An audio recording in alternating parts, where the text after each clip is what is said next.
From sonic artistry to artistry of the land in Clevedon, south of Auckland. Yes, it's a manicured property which mixes a stunning display of landscape and sculpture. Here's Michael Holland. It's as soothing as it is intriguing. A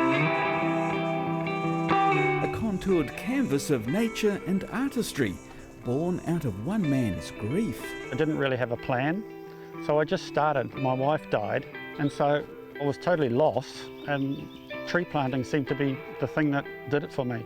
So essentially one day you wake up and say, today's the day I start planting trees. And like Forrest Gump, I never stopped, I just kept going. I'd ring him up and say, what are you up to? And he'd say, oh, you know, just digging holes and filling them up. And he was digging holes with his digger and filling them up with trees. It helped the old nog. Very much so. That just brought me a huge amount of pleasure. And as the trees grew, so too a vision in Guy Blundell's mind's eye, to sprinkle sculpture through the foliage. A shed floating in a A pond. floating shed by Ewan Lockie, and we've anchored it with 4 chains so that it moves constantly. It's called Future Failings, and it's all about the rising sea levels, and all our beachfront houses are all doomed, and this is what we're going to be like in a few years' time. Half sea lion, half man. It's a forge work, and he's been in for a swim, and he's got this beautiful stainless steel squid he's caught here. It's one of our favourite works, and everybody just loves it. It's just a lovely place to wander around, enjoy, and take whatever you want from it. You know, if you love the trees, that's a beautiful thing. If you love the sculpture, that's lovely. Whatever you want to get out of it. The property, when Guy's wife Sue passed away 20 years ago, an apple orchard in decline. I had to pull all the apple trees out and then reshape, do all the contouring, and then start planting the trees. He had a vision that nobody else had.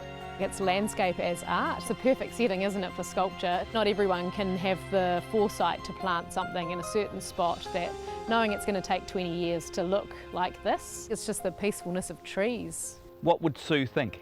Oh, I'd like to think she'd be very happy. She would have done it totally differently. She'd have, you know, cottage gardens with roses and things like that. But this is the way we do it when we've got diggers. We plant thousands of trees. Guy wanted it here because it's a memory of where his parents once lived, and they had a small cottage here. It's the most beautiful dappled light in the morning and in the evening. Well, every house needs a dog. This is your dog. I'm thinking about here. Well, it looks pretty good there, but I think it's the wrong aesthetic. It really, you know, if I was going to have that dog, I'd probably have it woven, so it's tied in with this. So I'd say off. No? No dog? No dog. Forrest Gump kept going and going. You're finished, right? Little bit finished. Little bit finished. I'd like a few more sculptures, so probably another 10 or 15 maybe, I don't know. But he's hoping the pieces he already has will entice art lovers and those who just love to wander to enjoy the serenity over 3 days during Auckland Anniversary Weekend at the end of next month. The open day's a fundraiser for hospice in memory of wife Sue. I guarantee you'll go home feeling better, feeling calmer, feeling more serene, and also having, you know, raised some money for a really good cause.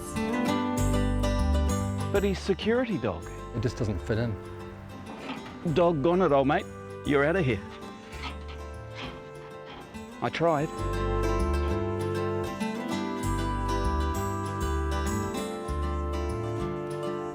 Absolutely beautiful. And what about the floating shed? That was impressive, wasn't it? That's cool. Now, if you want to head along to that event, all the details are on our Facebook page.